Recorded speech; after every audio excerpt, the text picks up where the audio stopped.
Sveiki, mani sauc Aigars, jūs esat BeSafe Latvija YouTube kanālā par darba aizsardzību un arī ugunsdrošību. Un tad šodien mēs parunājam tādu interesantu lietu,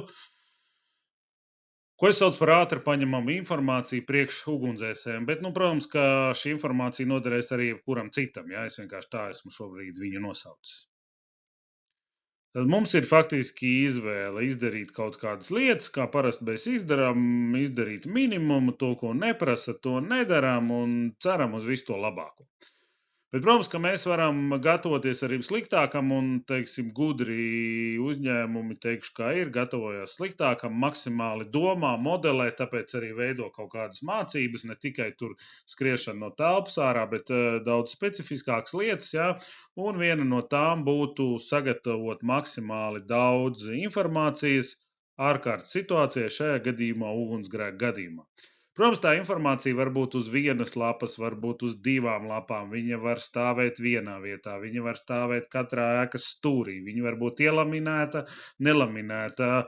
Tas katrā gadījumā ir jāskatās, un tas arī ir tas, par ko ir vērts padomāt. Manā gadījumā es šeit iekopēju jums vienu uzņēmumu, nomodelēju, noņēmu visu informāciju, ar ko viņu varētu identificēt un skatāmies.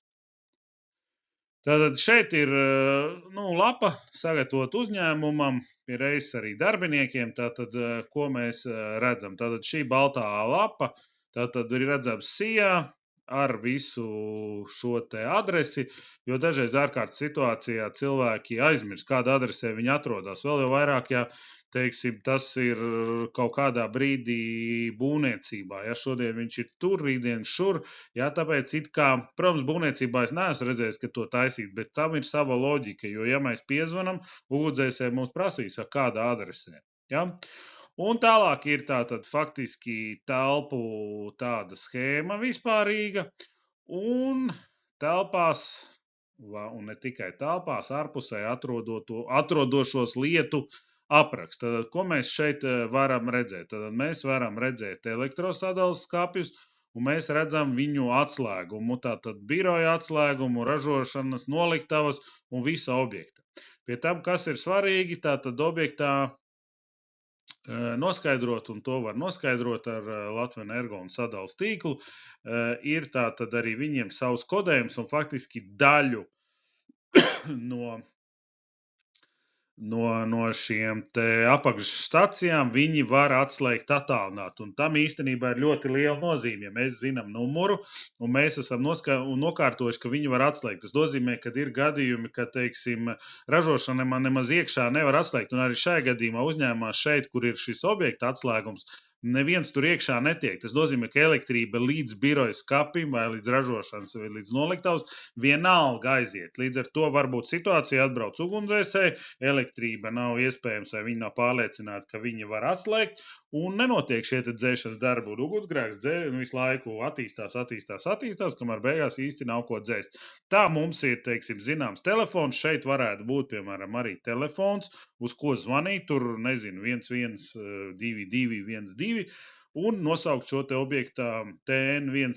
Es tā viņu nosaucu kā paraugu šajā gadījumā, ja, jo tur ir, protams, savs numurs, bet šajā gadījumā, lai tīri paraugam. Tātad tā ir viena no lietām, atceramies noskaidrot, vai ir un palūgt, varbūt, kad ir iespējams, ja tā ir ražošana, tam ir nozīme, un palūgt telefonu, kurā ātri piezvanot, var veikt atslēgumu, līdz ar to atslēgsies visā objektā elektrība. Protams, mums ir jābūt gataviem, ka tajā brīdī, kad atslēdzās elektrība, iespējams ir jābūt kaut kādam rezerves elektro kaut kādām lietām, tur sūkņiem un tam līdzīgām lietām, jo, ja mēs atslēgsim visā objektā, tad, protams, nebūs elektrība visā objektā. Tāpat gāze, tātad vieta, kur var atslēgt gāzi, iespējams, ka manā gadījumā nav, bet varbūt, kad vajag telefonu, kur var pazvanīt, attiecīgi, ja ir vajadzīga palīdzība. Un ūdens ņemšanas vietas, šeit ir arī atstāti krāni, tas ir vairāk domāts ugunsdzēsējiem, lai, ja viņi var, teiksim, pieslēgties pie krāna šādu vai pie krāna tādu izdarīt, vai viņi tiešām velk līniju no šī te dīķa, kas šeit man ir iezīmēts apakšpusē, vai arī kamēr viņi velk līniju no dīķa, viņi pieslēdzās tuvākam vai tuvākiem diviem šiem te krāniem, paņem ūdeni un veic dzēšanas darbus. Un tad tikmēr uzbūvē līniju un iespējams arī veic dzēšanas darbus jau arī no dīķa. Protams, varbūt būs situācijas, kad būs jādzēš tikai no dīķa, un attiecīgi viņi ieradīsies ar mašīnām, sāks dzēst ar mašīnu un būvēt līniju no dīķa kā tāda. Ja? Tā kā šīs tāda maza informācija, bet principā katrā lietā šeit un noslēgumā tātad apakšā ir atbildīgo personu vārdi, uzvārdi un telefoni, jo es esmu piedzīvojis ārkārtas situācijas, kad cilvēks nevar pat savu vadītāju nosaukt, kur nu viņi vēl mobilo telefonu. Pie tam es zinu, ka daudzi telefonos nav uzrakstīti tā visādi tur tie telefoni. Jā, mēs esam, teiksim, uzņēmumos kārtojuši. Mums, piemēram, kā paraugs ir, teiksim, ja Jānis Bērziņš sauc, teiksim, atbildīgā persona, tad mobilā telefonā viņš ir ierakstīts kā AA Jānis Bērziņš. Ko tas nozīmē? Tas nozīmē, ka viņš stāv augšpusē. Un šādā veidā mēs varam vai nu ZZ vai YY. Tas nozīmē, ka mēs varam sakārtot tā, lai svarīgās lietas atrodas telefona vai no augšpusē vai apakšpusē, jo, protams, viena lieta ir svarīga, tur sieva, bērni un tam līdzīgi, bet ārkārtas situācijā, protams, svarīgi ir citi cilvēki. Un mums ir jāmāk ātri piezvanīt vadītājiem, izstāstīt vai atbildīgās personas sazvanīt, un tāpēc uzņēmumos ir svarīgi arī šo, bet tas būtu tā kā saruna citai reizē. Šis ir vairāk par to, ka jā, teiksim, saimniecības vadītāji mūsu gadījumā būs Āris Ābele, mēs esam uzrakstījuši viņu telefonu, un, protams, ir arī valdes loceklis ar savu telefonu, kuram tad mēs varam pazvanīt un pateikt, jā, ir notikusi aizdegšanās noliktavā vai ražošanā, izsaukt ir ugunsdzēsēji, un tad viņš pieņem lēmumu. Viņš varbūt pats vēl vienreiz zvana, nezvana, brauc uz šurieni. Tātad, bet mēs no savas puses esam izdarījuši visu.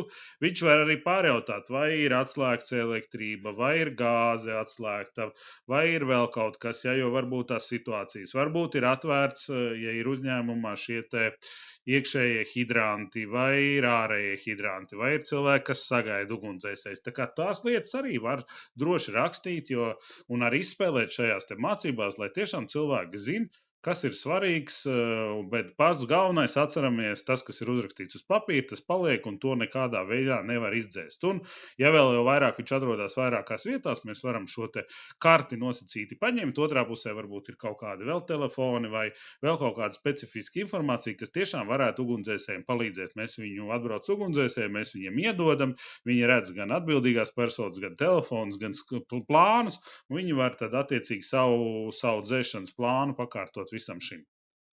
Lai mums forša dzīve, drošā darbā, un lai mums tiešām nenotiek ugunsgrēku, un ja nu tiešām ārkārtas gadījumā viņi ir, mēs būtu tam tiešām sagatavojušies pēc maksimālākās programmas.